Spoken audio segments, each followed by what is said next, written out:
Hello, everyone. I'm Janet Salmons, Research Community Manager for Sage Method Space, and I'm delighted today to be joined by Herman Agenis and Ravi Ramani. And we're going to talk about methodological reviews. But first, if you are new to Method Space, this is a blog community hosted by Sage Publishing. We're interested in everything to do with designing, planning, analyzing research, writing about it, sharing results in all different kinds of ways. And you can see at the heart of this diagram, we have teaching and learning, because we think that whether you are a brand new researcher or an experienced researcher, we all have something to learn. And that's why I enjoy doing these interviews and having an opportunity to meet with a variety of researchers from around the world. So we're focusing on Method Space on a featured topic about impactful literature reviews. And so one of the articles in that collection is this one, Best Practice Recommendations for Producers, Evaluators, and Users of Methodological Reviews, which we're going to discuss. But first, let me introduce our panel today. Herman Agenis is the Avram Tucker Distinguished Scholar and Professor of Management at the George Washington University School of Business, and he served as president of the Academy of Management in 2021 and 2022. His research is interdisciplinary and addresses the global acquisition and deployment of talent in organizations and organizational research methods. Every year since 2018, the Web of Science highly cited researchers reports has ranked him among the world's 100 most impactful researchers in economics and business, and he has been inducted into the PhD Project Hall of Fame. Professor Agenis has published 11 books and more than 200 refereed journal articles and delivered more than 30 keynotes and about 170 invited presentations in all 7 continents except for Antarctica. And I'm sure they'll be thinking about inviting you after hearing this interview. Ravi Ramani is an assistant professor of organizational behavior and human resource management in the Business Administration Department of the Earl Graves School of Business and Management at Morgan State University in Maryland. His research interests include career development, progression and outcomes, management education and scholarly impact, and organizational research methods. His work has been published in the Academy of Management Annals, Academy of Management Learning and Education, Academy of Management Perspectives, Journal of International Business Studies, Journal of International, got that twice, Journal of Knowledge Management, Journal of Management Organizational and Research Methods, and elsewhere. So you bring a lot of experience to this work, and I think is a very useful article for our audience. So I want to start with one of the points that you made. You mention in the article the importance of identifying and minimizing questionable research practices and the exploitation of methodological gray areas, using the acronym QPRs. So could you define what you mean by questionable research practices, and how would a researcher know they are in a gray area? Right. Thank you, Janet. Thank you also for having us here. And that's a great question, because that was one of the motivations behind this paper, is this idea of QRPs. And QRPs, or questionable research practices, they're basically any methodological practice related to design, data collection, analysis, or reporting that is in this kind of gray area, or what we call the gray zone, between best practice and clearly wrong, right? So they are often used by researchers to selectively bolster their argument. So for example, a researcher might be looking at the data and eliminate particular outliers one by one until their hypothesis is supported. And then post hoc, then they come up with the reason for why they eliminated those particular outliers and not others. And again, this is kind of in that gray zone. So if you want to kind of understand whether or not what you're doing is in that gray zone, whether it's a QRP or potentially a QRP, I think you can start by asking yourself two questions. One is related to transparency. So you can think about it and say, well, if every aspect of my project was exposed to public scrutiny, everything that I've done in this paper was exposed to public scrutiny, would I be comfortable with that? Mm-hmm. The other question you can ask yourself is, can I clearly identify that what I'm doing methodologically is in line with best practice recommendations that we know now? And what we would suggest is that if you feel that the answer to either one of those questions is no, then you're in that gray area where you may be, maybe unwittingly, engaging in questionable research practices. And that's where you kind of take time to stop and take stock and kind of see what else you need to do. Right. I think really important points for people to think about that, sometimes sort of the idea of research ethics doesn't extend to thinking about the decisions that you make in the process as you've described. It's really interesting way of thinking about it. You noted that few methodological literature reviews utilize data integration approaches such as meta-analytic or umbrella reviews. Do you think this kind of review is not being conducted, or how could such reviews benefit the field? Ravi, I'm going to let you take this one as well. Go ahead. Okay, thanks, everyone. I think meta-analytic and umbrella reviews they have immense potential for our field. So meta-analytic review, just kind of give background, it's what we think of as a regular meta-analysis, right? So we're aggregating data and synthesizing quantitative data across multiple studies that focus on a particular, in this case, methodological issue from primary and secondary data studies. The goal here is to identify variability about that practice and identify which method which approach might be best in different contexts.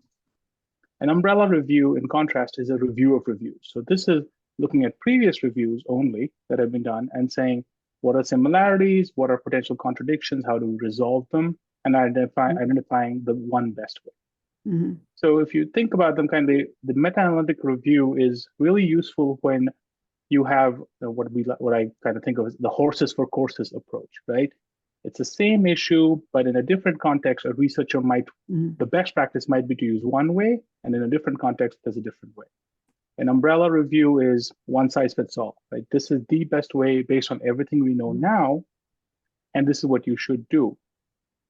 In our review, we found that these are relatively underutilized, and I think one of the reasons is because we're still a pretty young field. So if you think about management research in general, we're comparatively new. I mean, ORM itself, like our premier journal, just turns 25 this year. I was just looking at when it founded in 1998. So a lot of our methodologies are still evolving. Our paradigms are still relatively weak. They're solidifying. So I think, I believe and hope that as our methodologies evolve, as our science gets stronger, we'll see more of these because we'll have this broad base of evidence that these reviews require to really be successfully conducted. So I think building on your previous point about the questionable research practices, this kind of really in-depth methodological review could help a relatively new researcher or someone who's maybe thinking about taking a different approach than they've done before to look at, what the successful, respected research has used as an approach, and be able to maybe it would help them to identify some of those gray areas and how to proceed. Yeah, absolutely. So for example, for a meta-analytic review, one of the ones we cite is about response rates in organizational research. And we know response rates are affected by context and who your samples are. So there is actually a meta-analytic review by Ansel et al. That talks about it. So that can be very useful if you're a doctoral student trying to write out for your committee, right, to justify this is the response rate I expect, and this is kind of in line with what data suggests and what research suggests is good.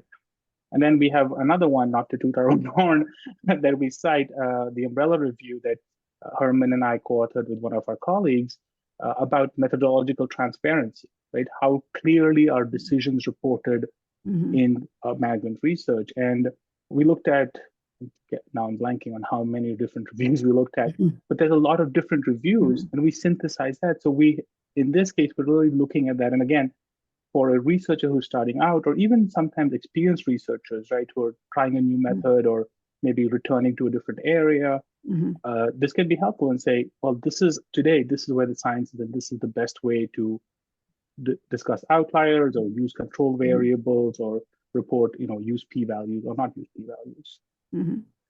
Let me add to that we have new methods that are being proposed all the time.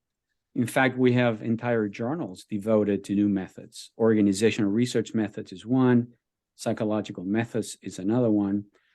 The good news is that every time a new method is proposed, typically the authors have to provide evidence the method is actually trustworthy, that the method works. Otherwise, the paper wouldn't be published. So our task as users of methods is to evaluate whether each of those new methods may be useful and appropriate for our own purposes, for our own contexts. The way I think about methods is methods are tools. So the tools are not good or bad in themselves. They can be used well, they can be misused, or they can be abused. So, but the more the methods we know, the better our toolkit, and the larger the options we have as researchers in terms of conducting empirical research. So let me just mention one other point. I don't think that any important or grand challenge kind of question can be answered by using only one method. Important questions need to be answered by doing multiple studies and using multiple methods. If you see that you're getting the same result and you can draw the same conclusion across studies using very different methods, that's when you start to believe that you truly have a result that is robust, that is trustworthy, replicable, and that you can use it to implement practices and policies as well. Right.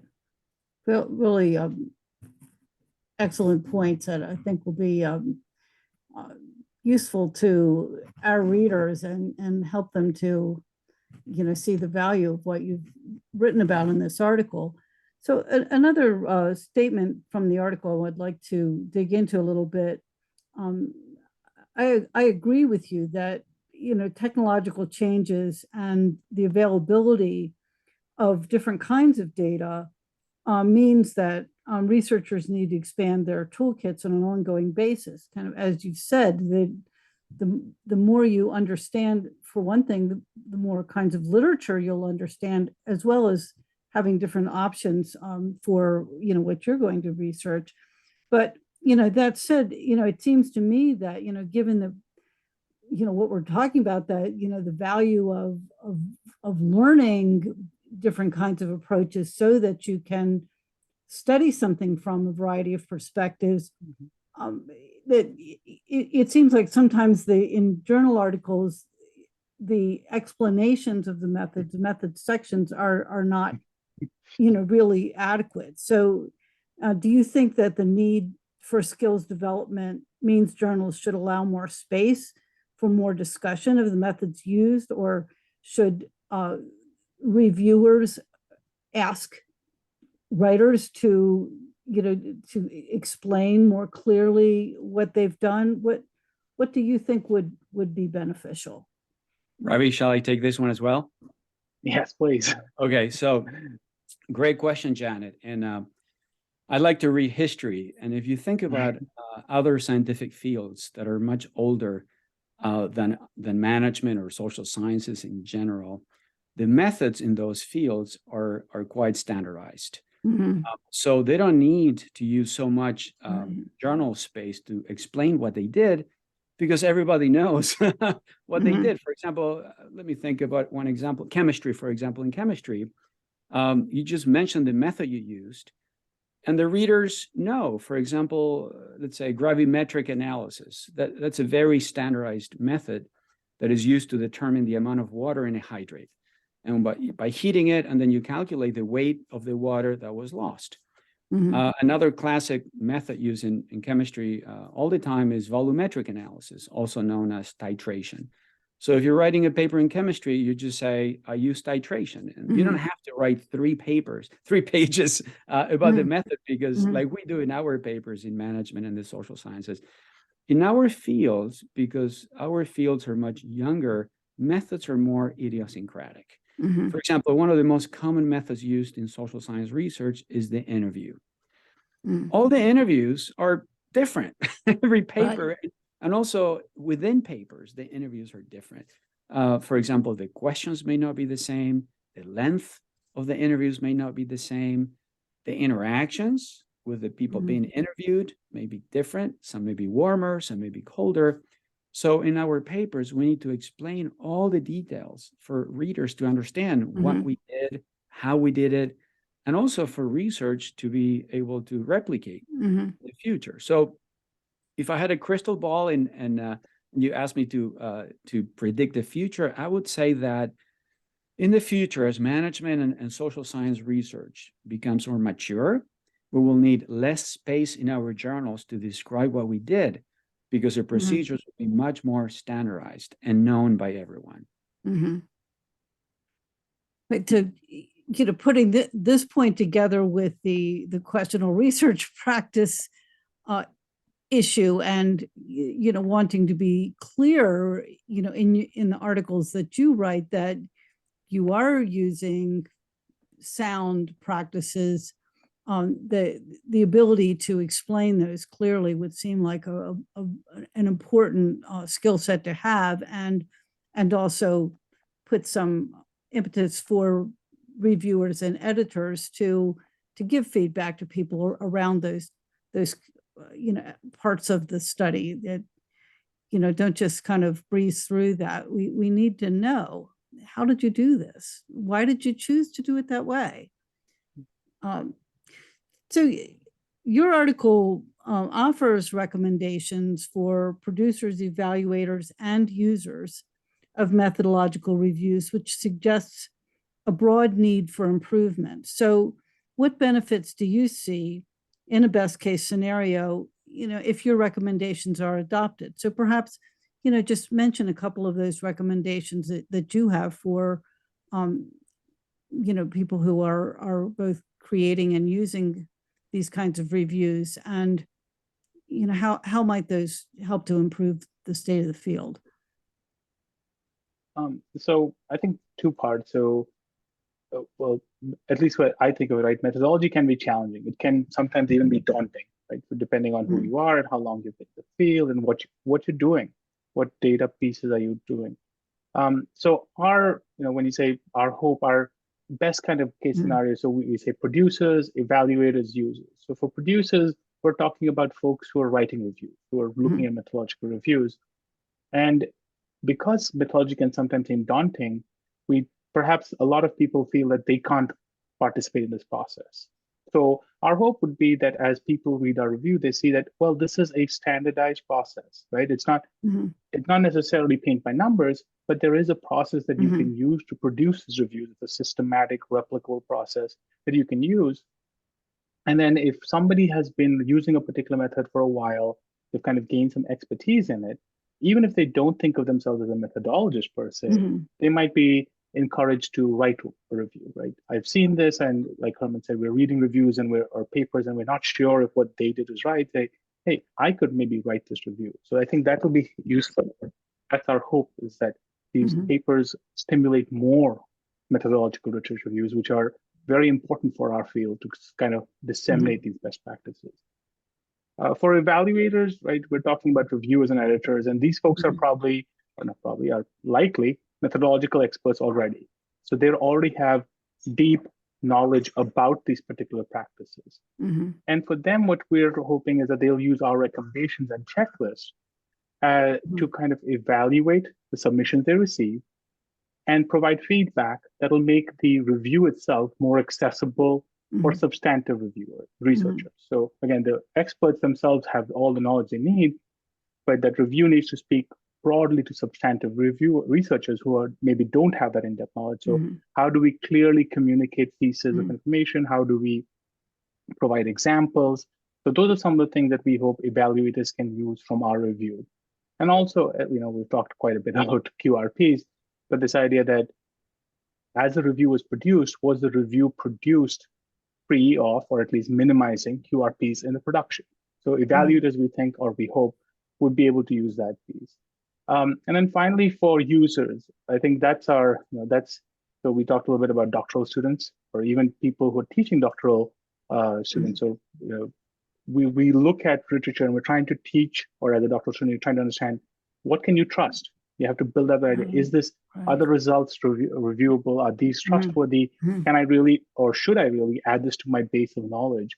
So we're hoping that as they read these methodological literature reviews, and hopefully there are more of them, they're better quality, they're even more rigorous, they're more accessible. These folks can then start using these benchmarks and saying, well, is this knowledge trustworthy? How is this produced? Can I trust these results? And then they become more discerning consumers of the information that's coming out there. So I think in terms of the examples, so we provide quite a few examples of different types of reviews. And I'll just give you a couple. So for example, there's the one review that I'll talk about is the one that's most cited in our paper, which was Vandenberg and Lance. It's an older review about measurement invariance. But I think we think they did so many great things right, and we exemplify. And in our paper, we describe how they did what they did right. What are the different pieces? How they give examples? How they walk them step by step. So if you're a novice researcher just being introduced to measurement invariance, that's a great place to learn about what that particular issue is and how you might start addressing it. Again, that's an older paper, so you definitely want to read more. But that's one example of what a great review can look like. We also, I talked about Ansel et al. Talked about response rates. There's a great paper by Burnett et al. About outliers, controls. There's different papers on control variables. So again, these examples, and they are in our paper it's per se, can really help people understand what different review types look like and how what substantiates good reviews that are easily accessible and informative. Is there anything else you would like to add that might benefit our methods-based readers who are probably fit all of those categories of Sure. Let me just add a couple of points. In January of 2023, I had the privilege and the opportunity to go to Egypt, to Cairo, and participate in the Africa Academy of Management. And of course, I toured the pyramids, and I was able to learn about the amazing astronomy that was going on in Egypt in the year 2600 BC. But of course, they didn't get things right because they were looking at the stars and they were looking at the sky with their naked eye. And the major discoveries in astronomy happened because of new and better methods. The telescope, thanks to the telescope, we were able to understand how big and old the universe is. And we were able to see that there are stars, there are planets, constellations, and different things. So we're able to see things more clearly. But of course, when the Hubble telescope was launched, and then the Webb telescope was launched, the notions of how big and how old the universe is changed completely. So new methods really created a revolution in astronomy. And the same thing happened in biology. Think about biology before the microscope. We didn't know about viruses, bacteria, germs, nothing. In the Middle Ages, if you were ill, they would bleed you because they thought they would take the evil spirits out of your body because they didn't know you had an infection. So I think that our methods will continue to produce and help us produce important discoveries. Our methods are our tools. If we know our tools, we can test theories, we can develop new theories. And knowing our tools is absolutely essential for us to learn the craft of doing research. So we need to know our tools. Like plumbers know their tools. If a plumber knows their tools, they can install a new sink, even if the model of the new sink is very complicated and very unique. They have their tools. They know how to use them. So I would say the same applies to us as researchers. If we know our research methods, that is, we know our tools, we can work on many different theories, no matter how new or complex the theory may be. To learn the craft of research, we need to learn how to use our tools. So thank you so much, Janet, for Method Space, which creates such incredible opportunity and resources for all of us to learn new methods and improve our toolkit. Right.